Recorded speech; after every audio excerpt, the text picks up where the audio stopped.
needs to be like something that people will relate to, you know? Like, It needs to be something that you see and you're just like, man, I just gotta have it. Apple.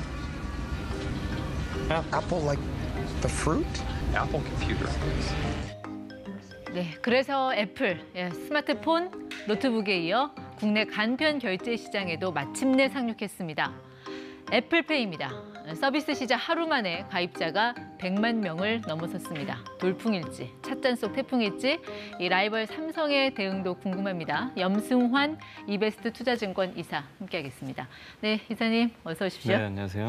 이사님 예상이 적중했습니다. 네. 통일보다 먼저 된다더니 애플페이 출시했네요. 네, 오랜만에 좀 맞춘 것 같네요.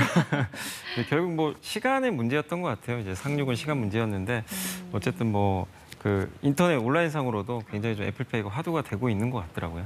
어쨌든 네. 이 애플페이라는 거는 아이폰을 갖다 대면 거기서 결제가 되는 그런 시스템을 네, 말하는 맞습니다. 건데 예. 사실 우리 같은 IT 강국에서 이게 맞아 휴대폰 결제가 신문물인 것처럼 여기저기 난리 나는 게 조금은 어리둥절해요. 이제 그만큼 네. 우여곡절이 많았기 때문인 것 같은데 네. 좀 출시된 지 좀 첫날, 둘째 날 반응은 어떻습니까? 반응은 첫날은 굉장히 좀 좋았던 것 같아요. 지금 이제 애플페이를 하려면 그 아이폰이나 애플워치에 아마 등록을 하셔야 되는 걸로 알고 있는데 거의 등록된 것만 해도 한 100만 건이 넘는다고 하더라고요. 그래서 굉장히 좀 큰 지금 초기에는 네. 흥행을 좀 기록을 하고 있는 것 같습니다. 뭐 이용자 폭주에 따른 뭐 결제 오류나 이런 건 없었나요? 뭐 일부 간간히 소식은 들리는데 뭐 특별한 큰 문제는 없었다라고 좀 네. 알고 있습니다. 그럼 애플페이 이제 삼성페이처럼 어디서나 다 쓸 수는 있게 됐습니까? 아닙니다. 이게 애플페이가 지원하는 그 단말기가 있어야 되거든요.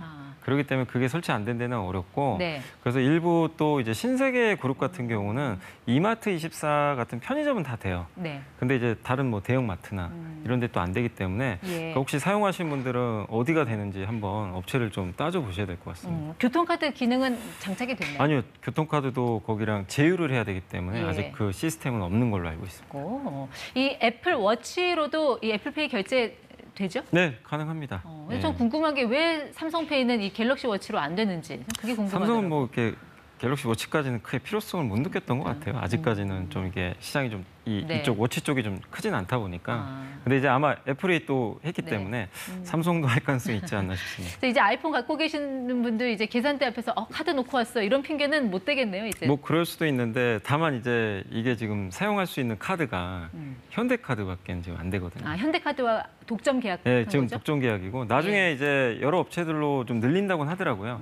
근데 현재로는 일단 초기에는 현대카드가 없는 분들은 네. 사용이 좀 불가능합니다. 그러니까 지금 현대카드는 이 애플페이를 등에 업고 시장 판도를 좀 바꿔보려는 그런 계획이 있는 거잖아요. 원래 네. 과거에 2등까지 했었던 회사이기 네. 때문에 3등에서 2등으로 올라가려는 이 계획 잘 될까요? 어떻게 보세요? 일단 이제 애플페이라는 뭐 독점권을 얻었기 때문에 어느 정도 좀 효과는 있겠지만 다만 이제 이게 아까 말씀드린 대로 약간의 그 가맹점도 한계들이 있거든요. 네. 다 쓸 수 있는 건 또 아니다 보니까 그래서 어느 정도 선전할지 모르겠지만 어쨌든 지금 추격하기 위한 네. 뭔가 이제 그 발걸음은 시작이 됐다 이렇게 봐야 될 것 같습니다.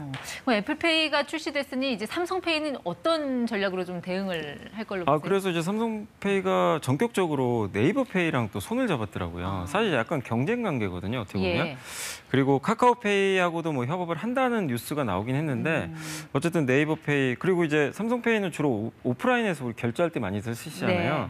네이버페이는 온라인인데 이제 이걸 결합을 해가지고 내 오프라인 매장에서도 네. 뭐 네이버 포인트 같은 걸 쓸 수도 있는 거죠. 예, 그 안에서 삼성페이 안에서 네이버페이로 결제가 가능한. 역시 경쟁을 해야 소비자들은 좋아지네요. 네, 그럼요. 근데 네, 사실 맞습니다. 삼성페이가 그렇게 긴장할 필요가 있나요? 이게 애플페이가 들어왔다고 갤럭시 쓰던 분들이 갑자기 뭐 아이폰 사지는 않을 것 같고 특히 이 파이가 갑자기 커지는 게 아니니까 네. 결국 같은 파이 안에서 오히려 네이버페이, 카카오페이가 파이를 뺏길까 봐 오히려 이들이 더 급해서 삼성페이랑 손 잡은 거 아닐까요? 그러니까 네이버나 카카오페이 입장에서도 물론 뭐 이거를 그냥 가만히 보고 있지는 않겠죠. 어느 정도 좀 긴장은 하겠지만 다만 이게 지향하는 게 좀 다른 게 애플페이는 어쨌든 이제 오프라인 위주고 네. 타깃을 하는 게 네이버랑 카카오는 많은 분들이 오프라인보다는 온라인상에서 결제를 하고 그리고 실제로 이게 애플이 만약에 이 간편 결제 시장 한번 흔들고 싶었다. 네. 이러면 현대카드랑 독점 안 하고 모든 카드를 다 했겠죠.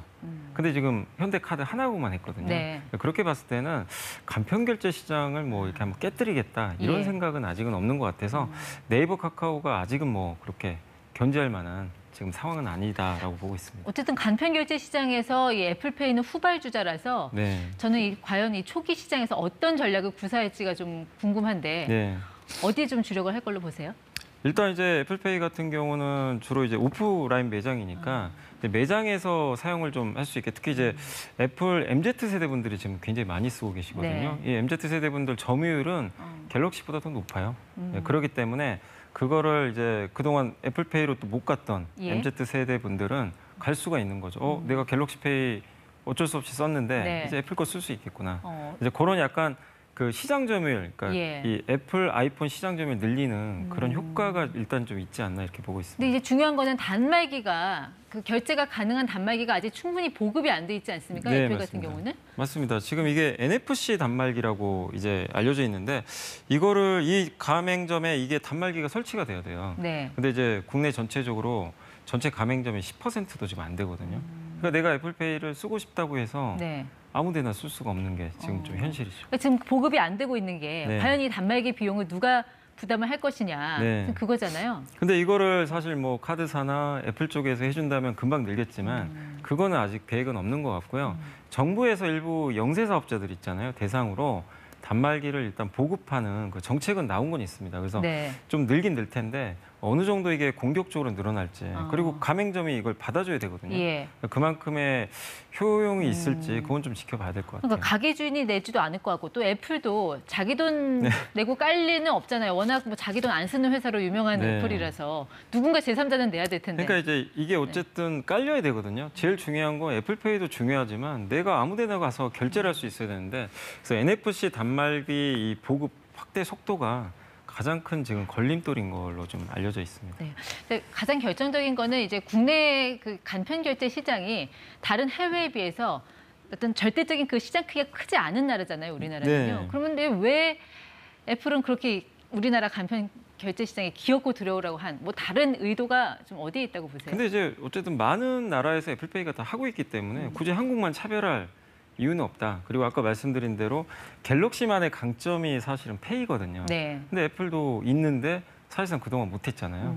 그래서 이제 아까 말씀드린 대로 좀 젊은 세대들 네. 좀 비중을 더 이 국내 시장에서 늘리는 게 좀 목적이 아닌가라고 보고 있습니다. 제가 여쭈는 거는 이제 오히려 이 애플페이를 통해서 스마트폰 점유율을 늘리려는 그런 네. 목적이 있는 게 아니냐라는 네, 거죠. 저도 그렇게 좀 보고 있어요. 근데 이제 국내에서는 지금 아직까지 그 삼성의 점유율이 갤럭시의 점유율이 아이폰의 점유율에 비해서 훨씬 압도적으로 많지 훨씬 않습니까? 높죠. 그러니까 아까 말씀드린 좀 연령층에 따라 다른데 20, 30대는 오히려 애플 쪽이 좀 높은 걸로 알지만 전체를 다 합치면 여기 나온 대로 삼성이 좀 압도적으로 지금 앞서고 있는데 그래서 애플 입장에서는 이걸 좀 페이 기능을 넣어서 예. 조금 추격하려는 그런 목적도 있는 것 같습니다. 그러니까 국내에서는 이제 압도적으로 삼성이 1위이긴 하지만 네. 이 시장을 조금 더 넓혀서 글로벌로 보면 네. 여전히 또 이 1, 2위 간의 격차가 큰 상황 아닙니까? 그죠. 애플이 네. 57%나 되는데 네. 어떻게 보세요? 삼성전자가 물론 반도체가 비즈니스 모델로서 훨씬 노출도가 크긴 하지만 네. 스마트폰에서 저렇게 1, 2위 격차가 커버리면 이 뭐 퀄리티가 됐든 선호도가 됐든 뭔가 좀 문제가 생기지 않을까? 이게 글로벌 트렌드로 되면 약간 그런 두려움이 있지 않습니까? 그러니까 삼성전자 입장에서는 근데 저게 고차가 된 상태라 그러니까 중저가 폰은 많이 파는데 프리미엄 폰을 많이 팔아야 되는데 애플 브랜드 가치를 지금 따라가기가 좀 너무 어렵다 보니까 네. 지금 저걸 뭐 노력은 하고 있죠. 예. 여러 가지 기능이라든가 또 삼성의 페이는 어디서든 다 되거든요. 네. 되는데 그렇지만 이제 충성 고객이 좀 부족하다 보니까 근데 이거는 삼성 스스로가 좀 네. 극복을 해야 되는 이슈인 것 같습니다. 오는 7월에 뭐 폴더블폰 나온다고 하니까 그게 이제 또 시장에 어떻게 영향을 미칠지는 한번 좀 지켜봐야 네, 될 것 같아요. 그거는 폴더블 한번 지켜봐야 되겠습니다. 알겠습니다. 예, 지금까지 ETY 염승환 이사와 함께했습니다. 네, 고맙습니다.